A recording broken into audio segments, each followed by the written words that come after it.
Madame, Monsieur, Moana Congo, Mwesi Congo, bienvenue dans cette chaîne de Bessi Congo, les descendants du peuple et de l'ancien royaume du Congo.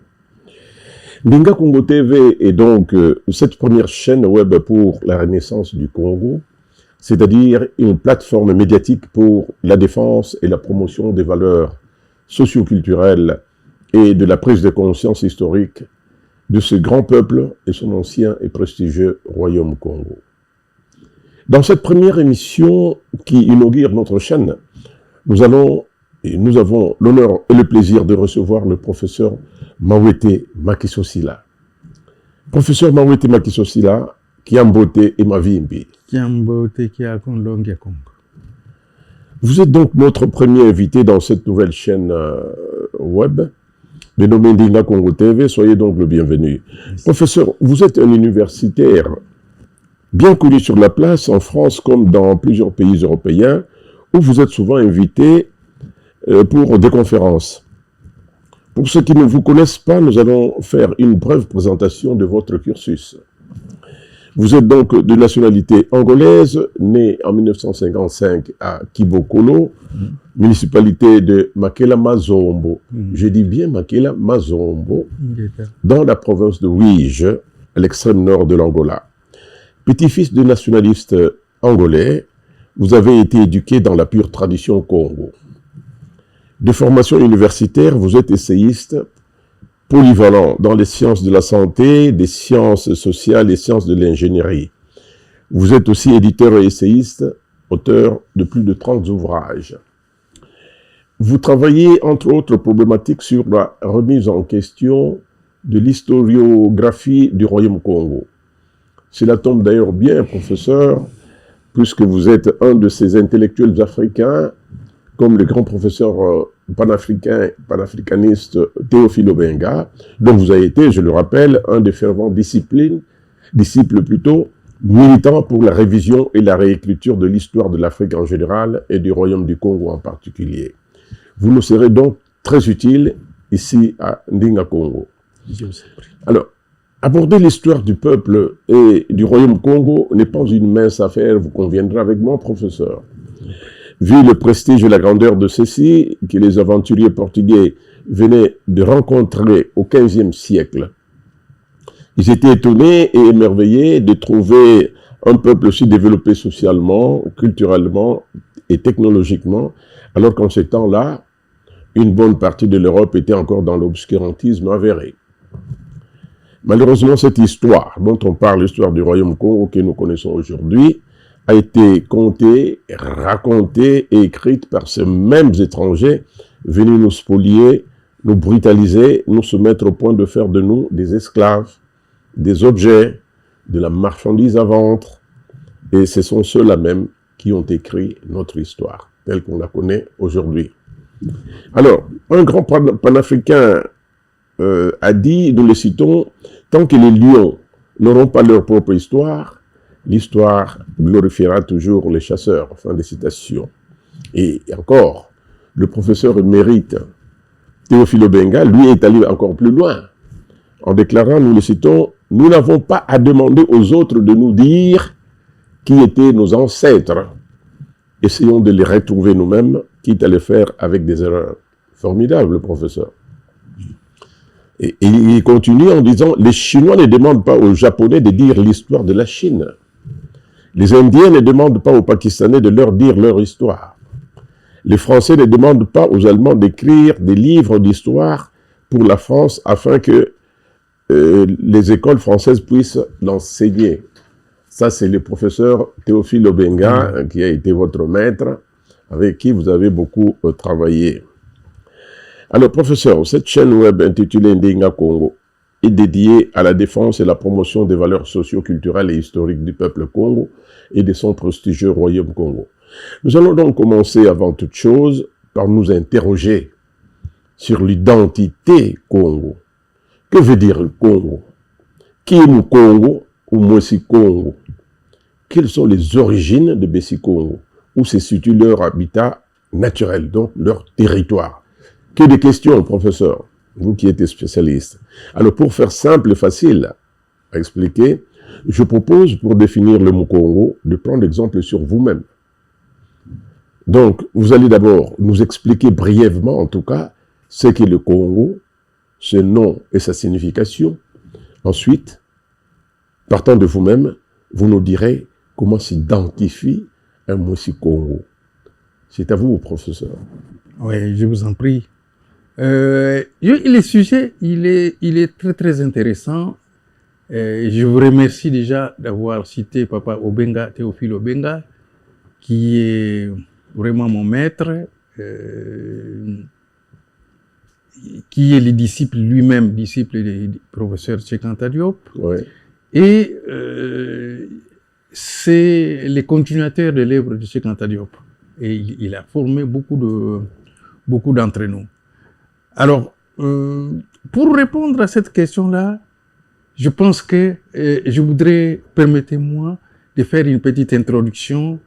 Je vais sortir de vos questions, vous faire une petite introduction pour aussi aider ceux qui suivront les émissions. Il s'agit de donner une idée sur ce qu'on appelle les phénomènes coloniaux. Je vais être bref. Vous savez, l'Afrique est le berceau de l'humanité. Ça veut dire que l'homme, tel que nous le connaissons, est né en Afrique. Et c'est cet homme-là qui est parti ailleurs dans le monde. Et quand on parle de colonisation, souvent on pense seulement que les gens viennent brutalement. Le fait, l'expansion de l'humanité, le fait de quitter l'Afrique, d'aller dans des terres inhabitées, et de s'y installer, de devenir des indigènes, c'est-à-dire de produire des civilisations locales, de s'adapter à ces environnements, ça s'appelle aussi une forme de colonisation. Bon, mais ici, je veux parler de la colonisation dans le sens violent. L'Afrique connaît beaucoup, a été attaquée plusieurs fois dans l'histoire. Mais je vais retenir ici les plus grands événements. Les plus grands événements, pour être scellés en 525, les Perses, Cambyse, attaquent l'Égypte. Ensuite, vient en moins 330, les Romains, les Grecs nous attaquent. Et puis vient en moins 70, les Romains, et vous voyez donc, l'Europe, telle que nous la connaissons aujourd'hui, est le fruit de l'Afrique. C'est-à-dire, c'est le contact avec l'Afrique qui a permis à l'Europe aussi de se remettre en question. Donc, qu'est-ce qui va se passer?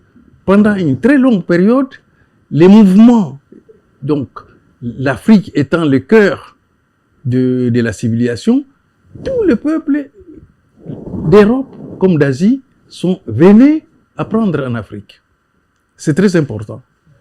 Et à un moment, comme on dit qu'on n'est jamais mieux servi que par soi-même, il va y avoir tout un tas d'événements et ils viennent s'installer pour même, vous allez voir par exemple la période grecque, où les Grecs deviennent des pharaons, se déclarent pharaons, et puis voilà. Mais prenons la période la plus courte. Au XVe siècle, il s'est passé un événement extrêmement important, grave pour nous. C'est le 8 janvier 1454, et le pape Nicolas V qui a appris que les musulmans donc, ont repris la ville de Jérusalem, signe un décret papal, ce qu'on appelle la bulle. Cette bulle se trouve au Portugal pour les gens qui le veulent, parce que c'est à Afonso du Portugal, au roi Afonso du Portugal, à qui il demande de prendre l'Afrique en servitude. Mais cette idée, dans l'entendement, il demande à tous les blancs de la terre de prendre les noirs, tous les noirs de la terre, en servitude perpétuelle. Donc va commencer la grave histoire de la colonisation de l'Afrique. J'en arrive.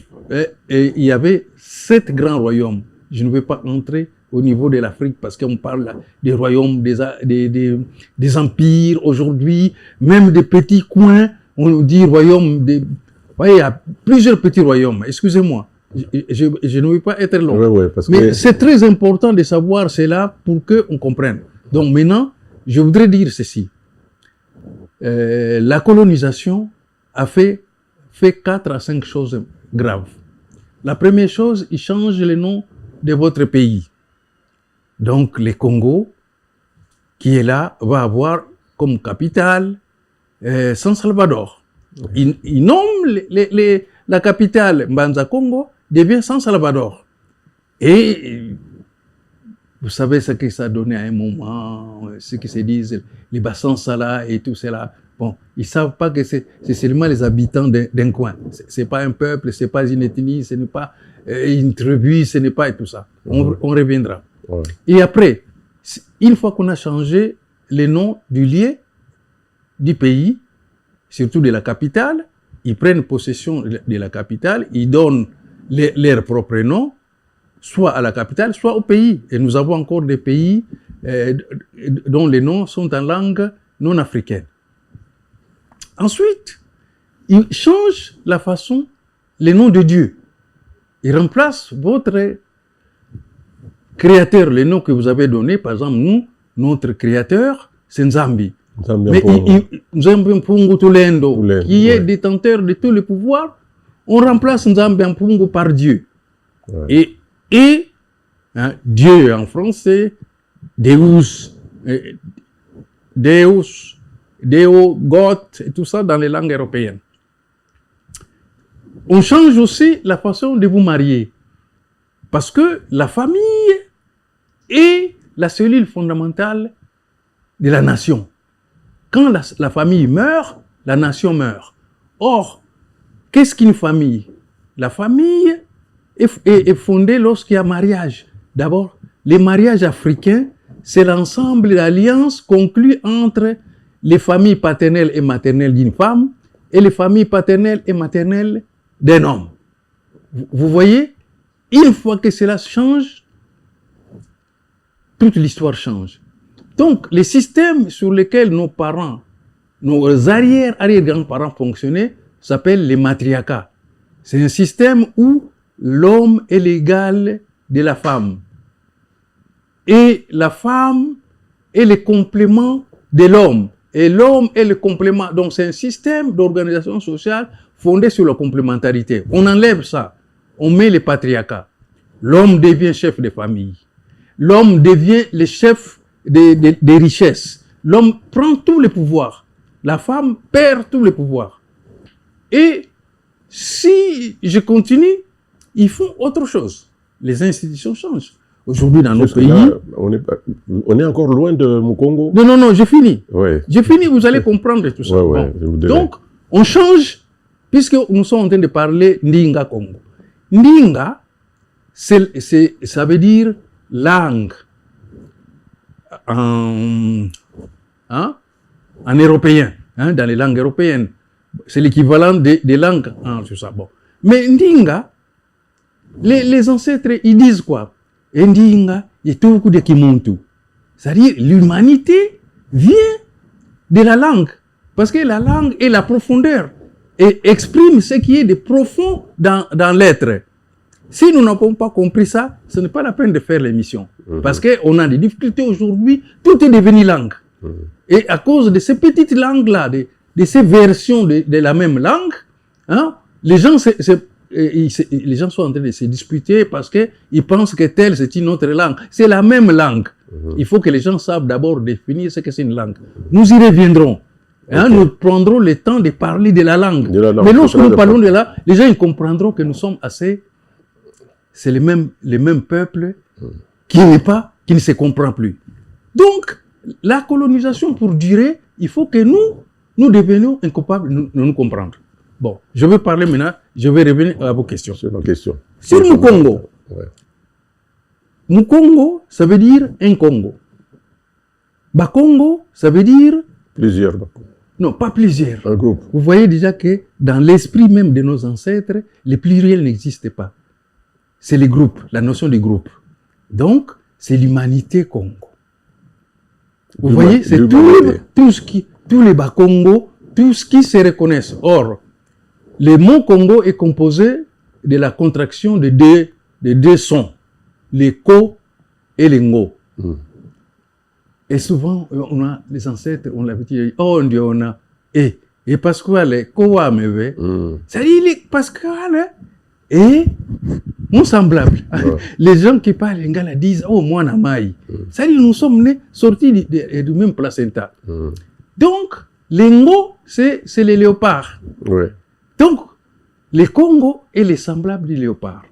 Et vous allez voir que l'histoire qui sera donnée avec le temps va dépasser même, parce que être Congo, c'est une philosophie. D'abord, Congo et le Congo, c'est une philosophie. Cette philosophie est Congo, c'est lui qui porte la peau de léopard et ses reliques pour assumer ses pouvoirs politiques, pour assumer ses pouvoirs spirituels et pour assumer ses pouvoirs scientifiques. Vous voyez, ça n'a rien à voir à ce que... on a l'habitude de penser que mon Congo, c'est comme ça. Et puis, l'autre va sortir, il va dire, il est ceci. Bon, je ne vais pas citer les noms de toutes les ethnies et tout ça. Bon. Mais, si nous prenons en français, quand on dit mon Congo, ça veut dire un Congo. Si nous disons Bas-Congo, ça veut dire les Congolais. Vous comprenez? Donc, tout ça, c'est compliqué. Nous avons, le professeur Cheikh Anta Diop, notre père dans la science, disait que les problèmes de l'Afrique sont tellement complexes et graves qu'ils ne doivent pas être traités avec légèreté. Or, il y a le problème de la légèreté de notre rapport à l'histoire, à notre histoire. Notre rapport à notre histoire est marqué par une légèreté. Bon, les gens disent oui, ça a eu lieu, mais nous sommes modernes. Non. La modernité n'est que la façon de vivre la tradition. Vous comprenez? Et moi, je proposais, par exemple, pour la culture, une définition dans laquelle je dis ceci. La culture est l'ensemble des valeurs transmises des ascendants aux descendants sans le consentement des descendants. Lorsque vous commencez à remettre en question votre culture, vous n'appartenez plus, vous n'avez plus des ancêtres. Donc, ici, pour se dire mon Congo, il faut savoir remonter dans les temps. Depuis quand les gens portent la tenue, la peau de léopard et l'utilisent pour exprimer leur pouvoir politique, leur pouvoir scientifique et leur pouvoir spirituel. Ce sera aussi un autre sujet. Parce que il faut arriver à la chronologie. Exactement. Il faut arriver à la chronologie des pouvoirs. On y arrivera. Donc, professeur, de toutes les façons, je ne vous coupe pas parce que c'est là, vous avez encore écrit un livre là, sur couper les liens. Quand les gens disent couper les liens, c'est-à-dire avec leurs ancêtres. Couper les liens avec les ancêtres africains. Ouais. Mais vous voyez, dans les églises, les gens sont contents d'entendre couper les liens. Mais couper les liens, c'est qui? Ce sont les religieux, idéologistes. C'est des politiciens qui ont donné aux missionnaires la mission de nous aider à couper les liens avec nos ancêtres. Et donc, ça devient même un problème. Même, on n'est pas gêné quand tu dis aux gens, je suis mon Congo, les gens, ils vous regardent étonnés. Et il va dire, non, moi, je suis mon ceci, moi, je suis Bessi, tout ça. Bon. Les gens, ils savent même pas quand on dit Bessi, ça veut dire originaire de. Moussi, ça veut dire originaire, c'est-à-dire un individu originaire de. Bessi, ça veut dire des gens qui sont originaires. Par exemple, moi, je suis, on va dire, Bessi Makela. C'est là ma question d'ailleurs. Alors, c'est la question. Voilà. Je suis né à Kibokolo. On va dire, Moussi Kibokolo. Ouais. Je suis originaire de Kibokolo. C'est ce que ça veut dire, Moussi Kibokolo. Parce que je suis seul. Mais tous les gens qui viennent de cette région, on va dire Bessi Kibokolo. Et ça fait confusion. Pourquoi? Parce que les liens n'est pas souvent fait entre la langue pour comprendre les pluriels et les singuliers. Et donc, quand les gens, vous dites à quelqu'un, ah, nous le Bas-Congo, les gens, ils pensent que vous venez du nord, du nord de l'Angola ou de l'ouest de la RDC, ce qui est totalement faux.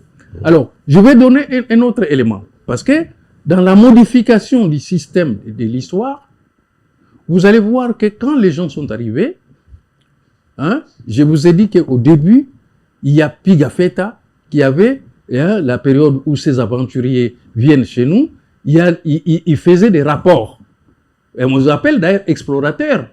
Ça veut dire que, et ils sont venus, c'est des espions qui sont venus pour chercher des informations, hein, sur les terres qu'ils appelaient en latin terra incognita, terre inconnue.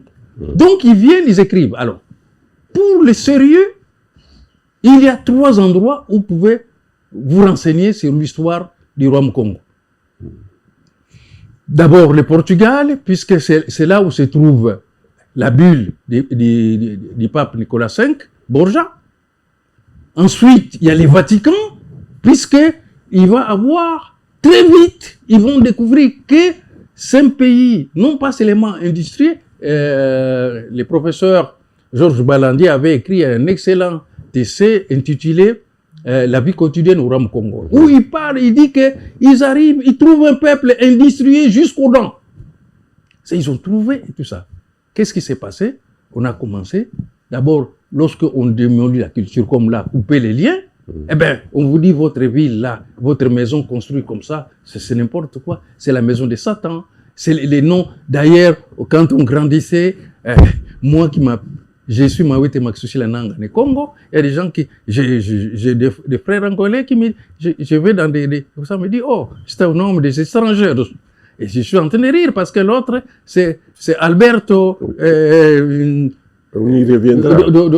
On va parler parce que en Angola, chez toi, dans ton pays, c'est encore plus grave parce que là, s'appelait l'Umfanke Ndaluyinduladio, ça pose problème. Ah oui! Aujourd'hui, au moins, il y a de la tolérance. Avant, oui. Juste après l'indépendance, c'était encore plus difficile. Parce que justement, c'est pour ça que j'ai dit que nous devons commencer par que les gens comprennent le phénomène colonial. Je vais donner un autre exemple. Jusque-là, professeur, vous n'avez pas encore... Je voulais votre propre présentation. Moi, je vais arriver à ma présentation, mais moi, je ne représente rien par rapport... Vous voyez, je ne représente rien par rapport à l'histoire du peuple. Oui, mais ça viendra, tout ça. Moi, Mawete Maxushila, Nanga ne Congo. Je suis né... Nanga Congo. Voilà. Donc, de mes grands-parents, je suis petit-fils du côté d'Emmanuel Lusuki, hein. C'est un bibliste connu pour les gens qui connaissent la mission BEMS. C'est BEMS, c'est Baptist Missionary Society, qui était à Kibokolo. C'est la première grande mission qui a formé les pasteurs. Donc, j'ai eu dans ses grands-parents des pasteurs. Hein? Antonio Makela, Sophie Luinga, ce sont mes grands-parents. Du côté des papas, donc Manuel Mpombolo, et le nom Mpombolo est très connu dans le nord de l'Angola. Les Mpombolo sont, Manuel Mpombolo, c'est mon grand-père. Et c'est lui qui m'a appris la tradition, parce qu'il connaissait la tradition. C'était un immense érudit. Manuel Nsuki, un immense érudit. Ça, c'est votre côté paternel, côté votre Kanda. Kanda Diame. Donc, quand on dit, hein, papa disait, moi, Nangani, Frumanzinga, Ngando, Vuzi, Diavunda, Vovavunda. Ça, c'est côté de maman. Du côté de papa, pardon. Du côté de maman, il dit tout ça, moi, Nangani, Kinanga. Tomboka Mongo, Ubwe Mongoko. Okay. Voilà pourquoi j'ai pris Mawete Maxushila, qui veut dire aussi, hein, les bonheurs se cherchent mais ne se donnent pas. Okay. Vous voyez, c'est ce que ça veut dire. Donc, moi, quand je suis entré à l'université, mon souci, depuis petit, ça a toujours été d'être un enseignant et d'être médecin. Parce que j'observais la société. Et à une époque, j'étais poète. J'écrivais des poèmes révolutionnaires. Hein, Ok. Pour ceux qui suivaient à Vosges d'Angola Livre et tout ça, les textes révolutionnaires qui étaient lus dans les années 68, 69, 70, c'était mes textes. Ok. Après, j'ai été boursier du PNUD. Parce que vers les années 74-75, l'ONU avait donné des bourses au MPLA, à l'UNITA et FNLA pour former les cadres supérieurs d'Angola. J'étais parmi les brillants élèves de cette époque et j'ai obtenu une bourse. Je suis sorti ainsi comme ça. Bon, quand je suis entré à l'université, tout le monde souhaitait ce qu'on m'appelait Maître Senghor à cause de la poésie. Et j'ai voulu faire, tout le monde voulait que je fasse des études de littérature. Mais j'étais pas très intéressé. J'ai fait des études de santé publique. Et j'ai écrit un mémoire sur nutrition et santé publique en Angola, bilan et perspectives d'avenir. Donc, je voulais rentrer d'ailleurs au pays. Bon, ça, c'est un autre dossier. Okay. Ce que je veux dire, que là, vous avez ouvert une boîte de Pandore. Nous devons connaître les phénomènes coloniaux. Il faut le connaître que quand vous dites San Salvador, ici en Europe, il n'y a qu'un petit village dans le sud-ouest de la France où il y a un pays, il y a un village qui s'appelle Saint-Sauveur. Les gens peuvent regarder sur Internet, ils vont voir que c'est une petite localité. Les seigneurs, c'est pour donner la ville de Mbanza Congo au Seigneur Jésus-Christ qu'on a mis Saint-Sauveur. C'est ce que veut dire San Salvador. Vous voyez, donc, on transforme une ville, donc un lieu politique, en un lieu religieux. Et on a pris le temps de détruire, démolir lentement. C'est pour ça qu'on ne trouve pas les vestiges de nos ancêtres. Parce que les Colombimbi, là, c'est encore d'autres sujets. c'est un autre sujet, c'est une D'accord, petite professeur. basilique. Et tout Beaucoup, merci pour les éclaircissements. Oui. Alors, là, vous nous avez donné une idée sommaire de cette notion de Congo, à laquelle, d'ailleurs, nous reviendrons plus largement en détail, car il y a un grand débat sur ces sujets-là. Oui. Et nous allons solliciter aussi des contributions de plus autres chercheurs Congo. Oui. J'insiste, c'est surtout donner la parole au Congo. L'objectif de cette chaîne, des intellectuels Congo, des connaisseurs, de nos vieux, qui doivent parler de notre histoire, à notre façon, avec notre sensibilité. C'est ça le rôle de Ndinga Congo. Alors, donc, sur cette forme de présentation, vous avez parlé de vos grands-parents, de votre tribu et tout ça chez les Bakongo. En tout cas, je crois qu'il y a une procédure. La façon, est-ce que vous avez une idée de la façon dont ils présentent? Maintenant, là, vraiment, vous entrez dans l'ancestralité. Moi, quand je vois les Bakongo, là-bas, réunis pour un deuil, ou peut-être pour un mariage, ils ont une façon de faire. Est-ce que vous avez une idée? C'est vous qui êtes formés dans cette tradition-là. Est-ce que, en quelques mots, vous pouvez nous présenter comment est-ce que les Mukongo se présentent? Parce que quand ils se mettent debout là, ils parlent à l'Assemblée, ils parlent aux gens. Et comment ils se présentent comment? Alors, moi, je vais juste faire un petit sillon pour comprendre d'abord que chez tous les Africains et tous les peuples noirs du monde, nous avons un système qu'on appelle, chez les Blancs, on appelle ça totémisme. C'est-à-dire que les gens se représentent, si vous voulez connaître la superficie d'un territoire, c'est très simple. Vous voyez par quoi ils pensent qu'ils ressemblent. Par exemple, nous ressemblons au Congo. J'ai une étude sur la théorie du Congo qui est en train de sortir. Mais j'ai fait aussi d'autres ouvrages. Par exemple, quand vous commencez à parler en Kikongo, ou dans les langues d'Angola ou d'Afrique centrale, vous trouvez toujours les ngo, sort, mbongo, nzambo. Bon, mais j'ai pris mbongo pour rester sur mbongo, on dit ngondo, ndongo.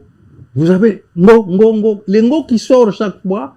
Il faut savoir que les ancêtres étaient des grands observateurs.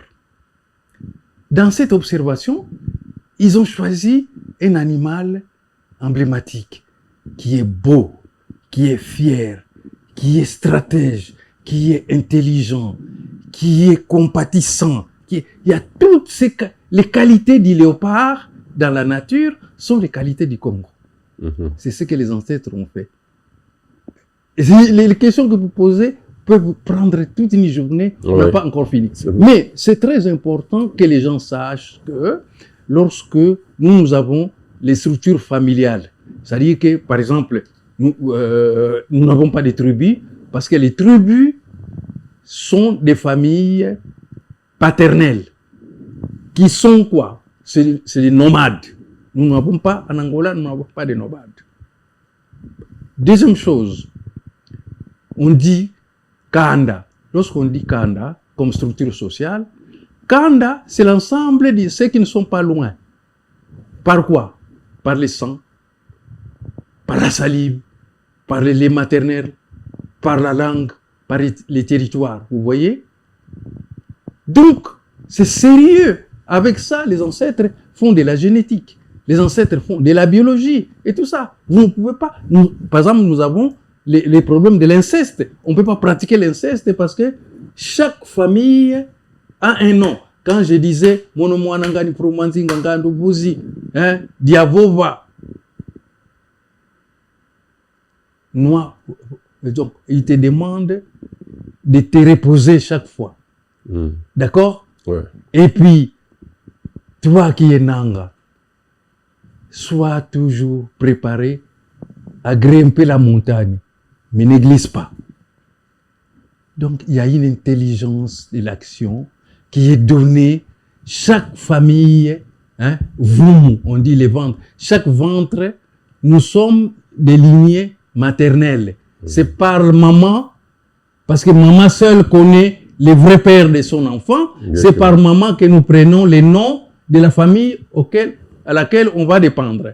Okay. Et dans ces systèmes-là, c'est différent parce que les Européens, aujourd'hui, vous êtes le Fankenda, votre femme prend votre nom, vos enfants prennent votre nom et tout ça. Non, nous prenons les noms de la lignée. Donc moi, je suis Nanga par la lignée maternelle. Exact. Et donc, toute personne qui s'appelle Nanga était membre de famille. Je vous donne un exemple. J'ai assisté à la soutenance de thèse d'un professeur gabonais, Biogo, et j'ai vu, mais j'ai dit, mais tu es Biogo Grégoire, mais vous appelez aussi Nang. Qu'est-ce que ça veut dire? Il m'a donné la même signification. J'ai dit, ah oui. Donc, Mouissikanda. Et j'ai rencontré un Sénégalais qui s'appelle Nang. J'ai demandé au Sénégalais, mais vous appelez Nang, pourquoi? Et donc, vous voyez, je peux établir une filiation depuis l'Angola, je monte et tout ça. Et je commence à causer maintenant avec des gens d'Afrique du Sud. Ah, mais dis tel. Je ne vais pas citer les noms des présidents, l'ancien du Mozambique, l'autre de l'Afrique du Sud, qui disent... bon. Donc, par les Nanga, je sais que où se trouve l'étendue. Tout ça.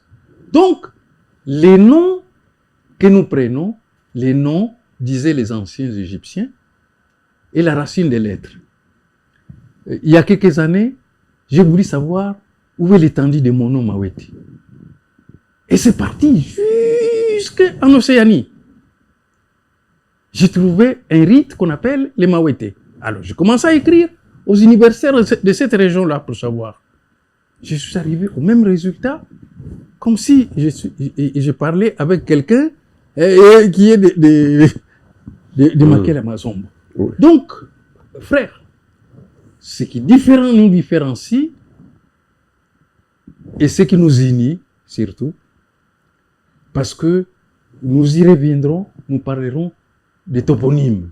Ouais. Parce que lorsque nous allons en parler, on comprendra comment les colons nous ont imbécilisés. C'est-à-dire que, quand je dis imbécilisés, dans le sens qu'aujourd'hui, on dit Muzombo comme nous, mais les gens pensent qu'il y a une ethnie qui s'appelle Bazombo. Non.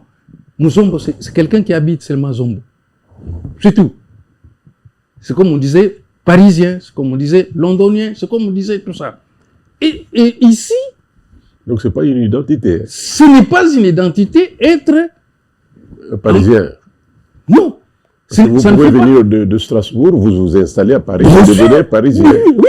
Formidable. Bon, alors, non, je vais terminer cet exemple parce que c'est très important. Vous êtes ici, je vais prendre ici.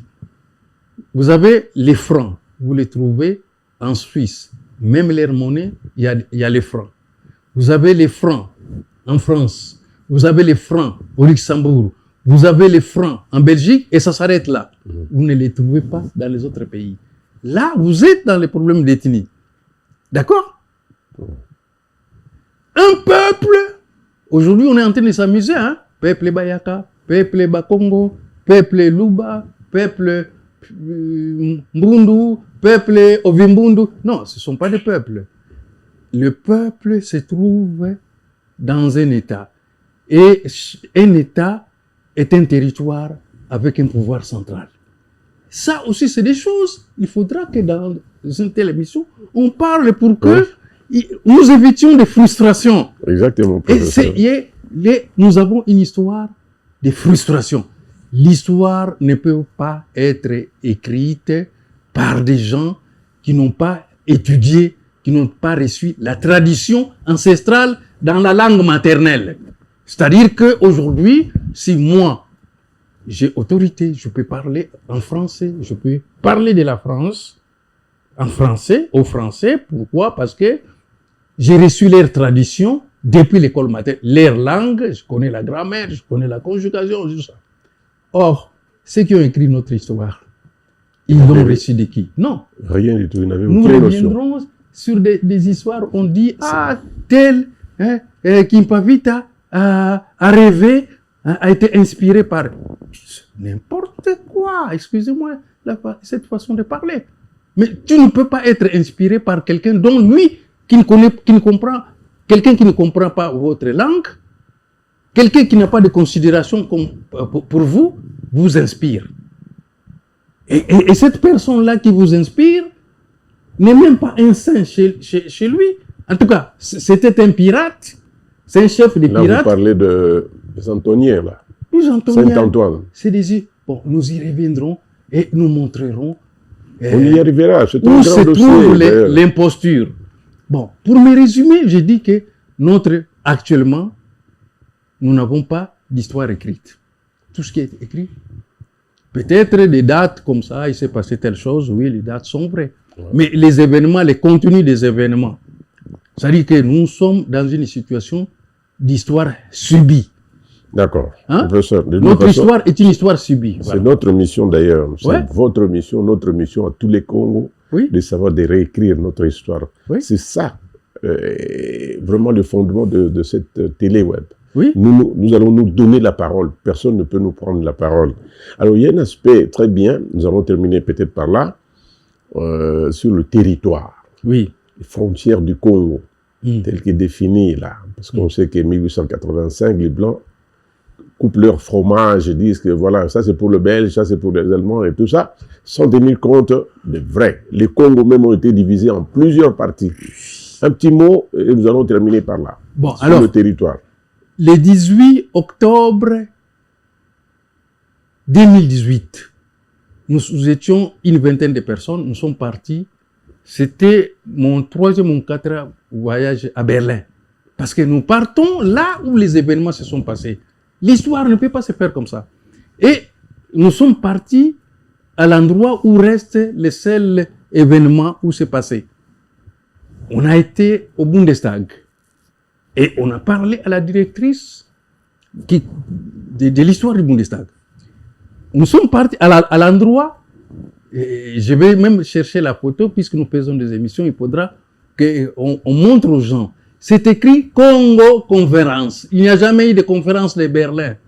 Cette conférence s'appelait Congo Conférence, conférence du Congo. Et donc, vous voyez qu'ils se sont réunis tous. Vous voyez, si vous prenez ce qu'ils appelaient Congo Conférence, c'est la conférence du bassin du Congo. Qu'est-ce qu'un bassin?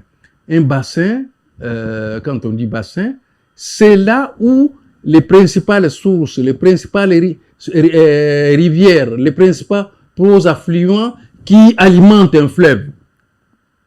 Un grand fleuve. Donc, tous les fleuves majeurs de l'Afrique ont pour source les Congos. Donc nous avons Et les Congos, c'est un nom qui, depuis la source, il n'y a jamais eu ce fleuve-là. On a dit Congo, n'a jamais eu un autre nom que Congo. tous les jours. Donc, vous commencez déjà à comprendre la superficie. Je vais vous donner un autre élément. Lorsque les Portugais arrivent, ils commencent, notamment à Pigafetta, ils commencent à demander aux gens, mais d'après vous, votre territoire s'arrête où? La question a été posée par les Pigafetta. Ah oui, la question existe. Donc, et on commence à leur donner, puisque c'est des gens qui écrivent et qui ont commencé à noter les parallèles par rapport à l'Équateur. Et vous savez que déjà à cette époque, dans l'œuvre de Pigafetta, vous trouvez que la superficie même du royaume Congo dépasse la RDC actuelle. Ça c'est formidable. Ah ben oui! Je l'apprends aujourd'hui. Ben oui! Donc la superficie, moi, du 17 au 19 novembre 2013, il y a eu en région parisienne un premier congrès mondial des origines du royaume Congo. C'est moi qui l'ai présidé. Et la question, une des questions qui est restée, que j'ai ouverte, c'est la question de quelle est la forme géographique du royaume de Congo et quelles sont ses limites. Puisque aujourd'hui nous avons des cartes, dans les cartes actuelles, je suis même parti discuter avec les gens du musée d'Aper. J'ai dit, mais qu'est-ce que vous êtes en train de nous faire? Le Congo est devenu tout petit. Il y a des royaumes Luango, des royaumes Teke, des royaumes... tout ça. J'ai dit, mais vous ne pouvez pas faire des royaumes comme ça. Les Teke se trouvent dans la région, la petite région de Pumbo. Bon, mais pour faire un royaume, c'est un État. Qu'est-ce qu'un État? Un État a un territoire, un État a une capitale, un État a un pouvoir central, un État a des institutions.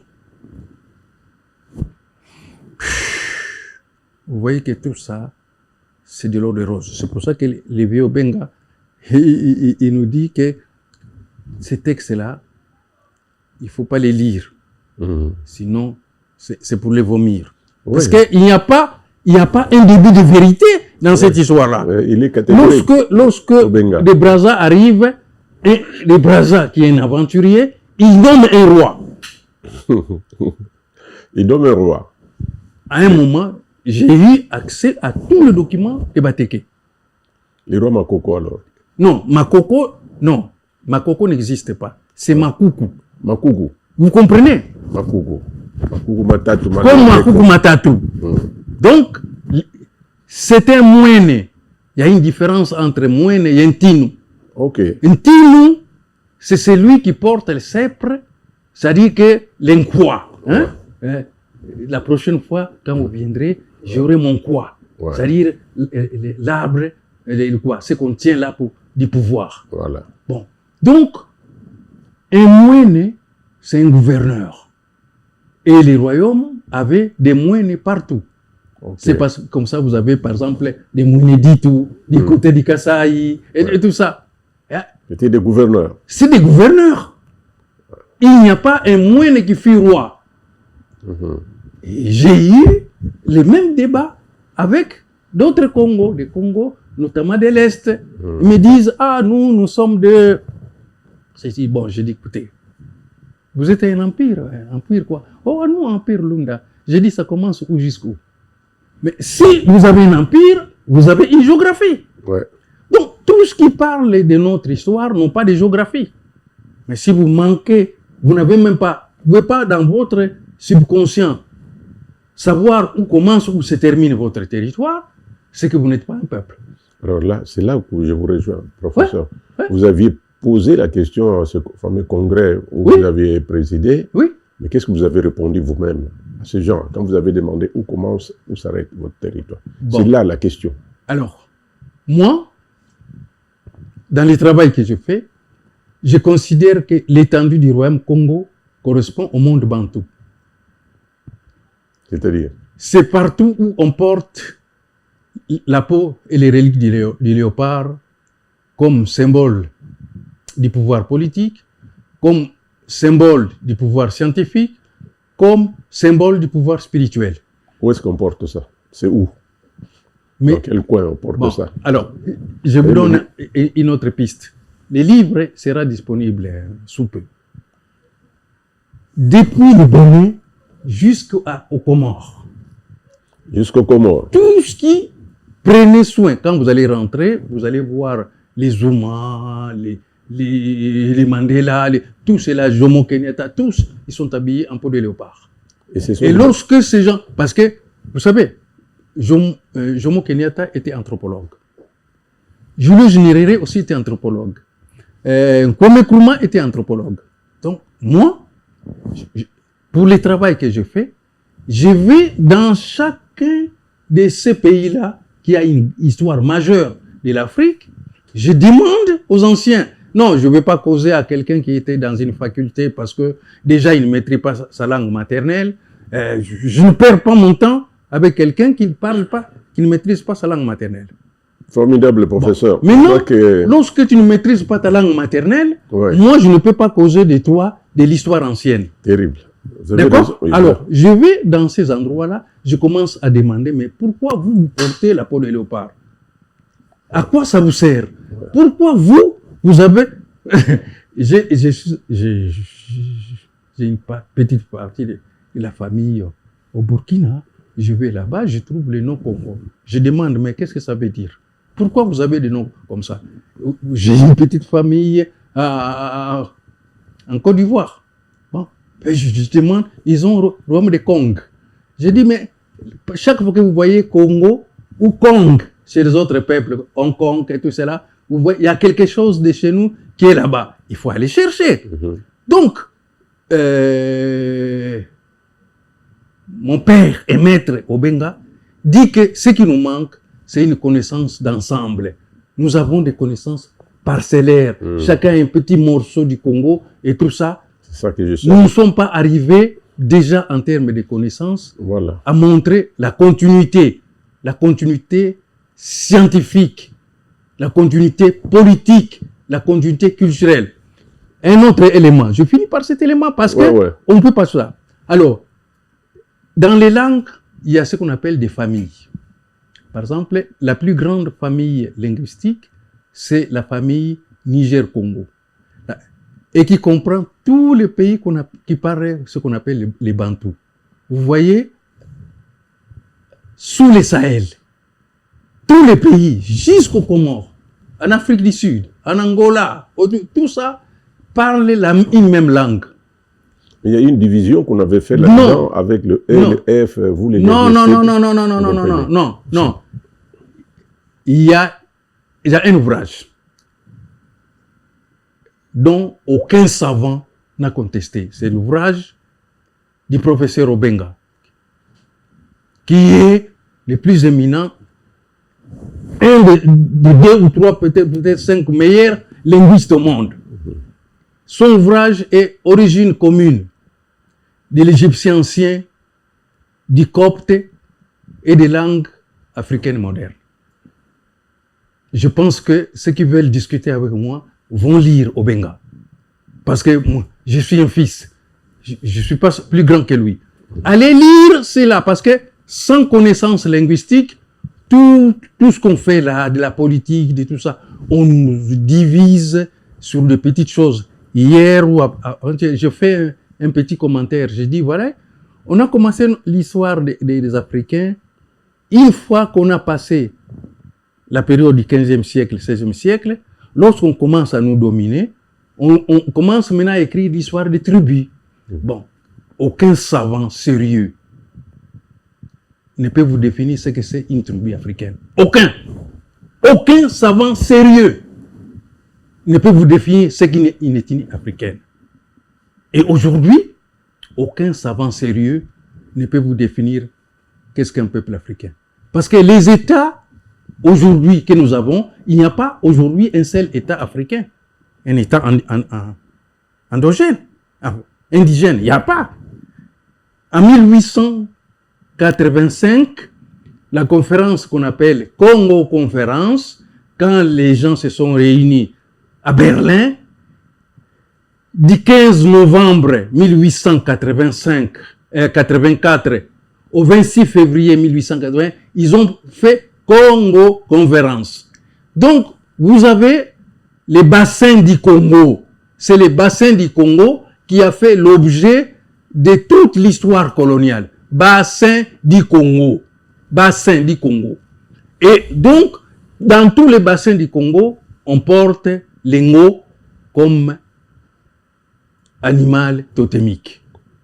Et c'est pour cela, quand vous entrez chez nous, vous allez voir des gens qui s'appellent Nkosi, vous allez voir des gens qui s'appellent Mboma et tout cela. Parce que nous avons les totems, donc les symboles territoriaux, d'accord, qui nous lient à une manifestation de la nature. Nous, c'est l'Engo. Nous sommes Congo semblables du léopard. Maintenant, il y a aussi, puisque nous avons les Makanda, vous voyez, dans la structure sociale, nous n'avons ni ethnie, ni tribu, mais nous avons directement, on a Lumbu. Ah, ngele ko Lumbu, loi, Mbuta Pasquale, ngele ko Lumbu. Et Lumbu, c'est la cour. Donc, je viens chez vous dans votre domaine. Ouais. Après, les domaines, et c'est l'élément statistique. Maintenant, on entre dans les Kanda. C'est dans les Kanda où il y a les alliances des natures biologiques et des natures sociales. Vous voyez? Donc, notre histoire ne peut pas être écrite comme l'histoire des Européens. D'accord, ni professeur. Des Asiatiques. Merci beaucoup, en tout cas, pour ce premier oral. Hein? Si j'avais à vous noter, ce serait formidable. Et c'est une très très bonne introduction, parce que nous allons revenir. Il y a encore beaucoup de spécialistes Congo qui vont venir. Cette émission, qui est la première, sera commentée par-ci, par-là.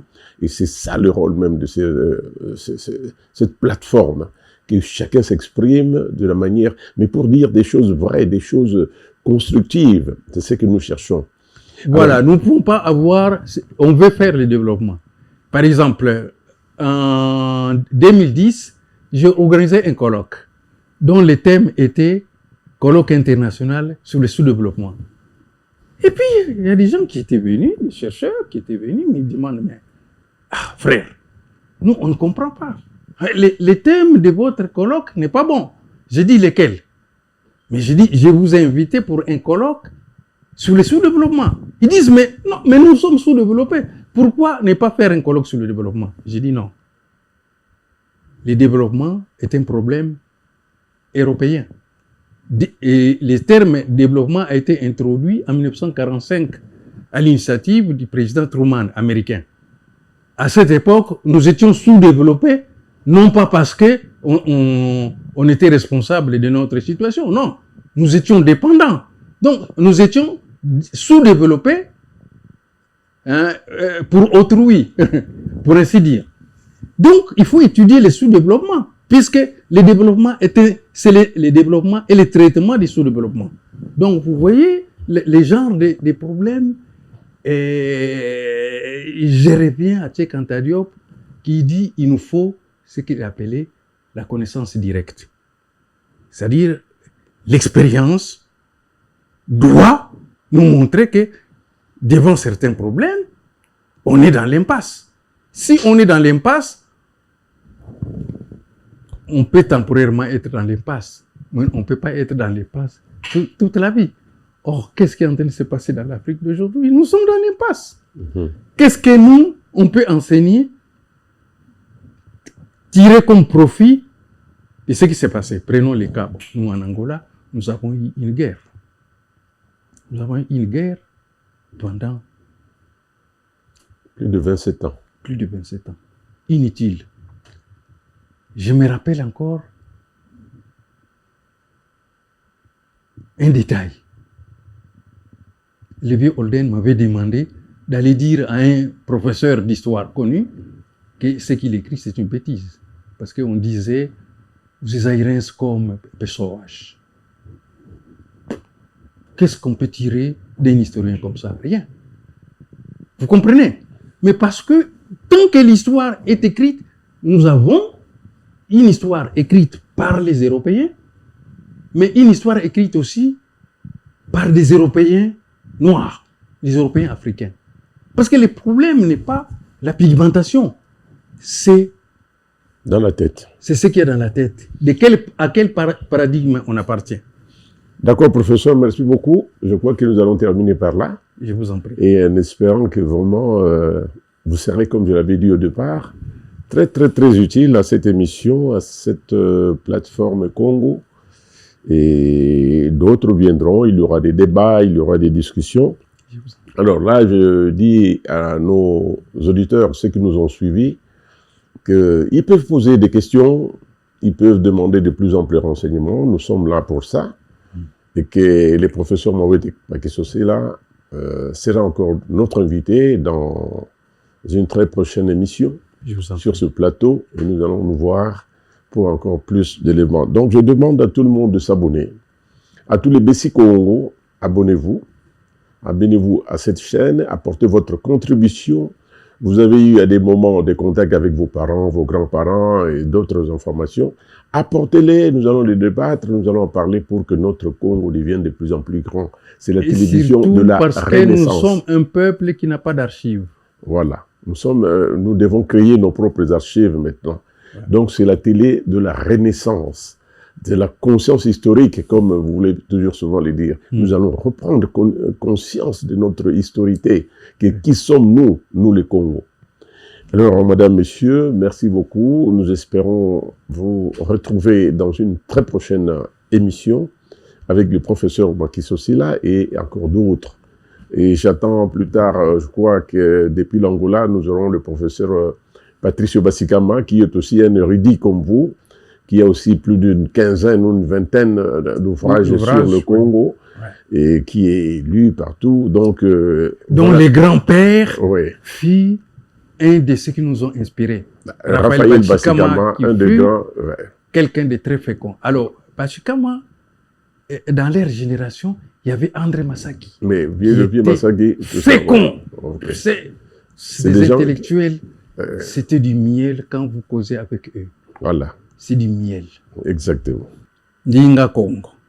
Tu fais vutuka vova ndinga eto pasivo tuvutukila lusansu lwetu tuvutukila ndingeto ye kinkhulu kyeto kadi enkangu wo ka uzeye diaka ndingako kaina diaka lusansu ko kaina diaka ya kinkhulu ko kaina diaka ya kimuntu ko kaka zetu akele vovanga vo endinga ituku dia kimuntu tufete vutu kwa mukimuntu kieto sabo situbokelanga pangi zetu za ukulu kaka zetu atuwa ukulu ena yendwenga akwande ndwenga akwa mazayo pasivo tuvovela kinkhulu kieto tuvovela lusansu lwetu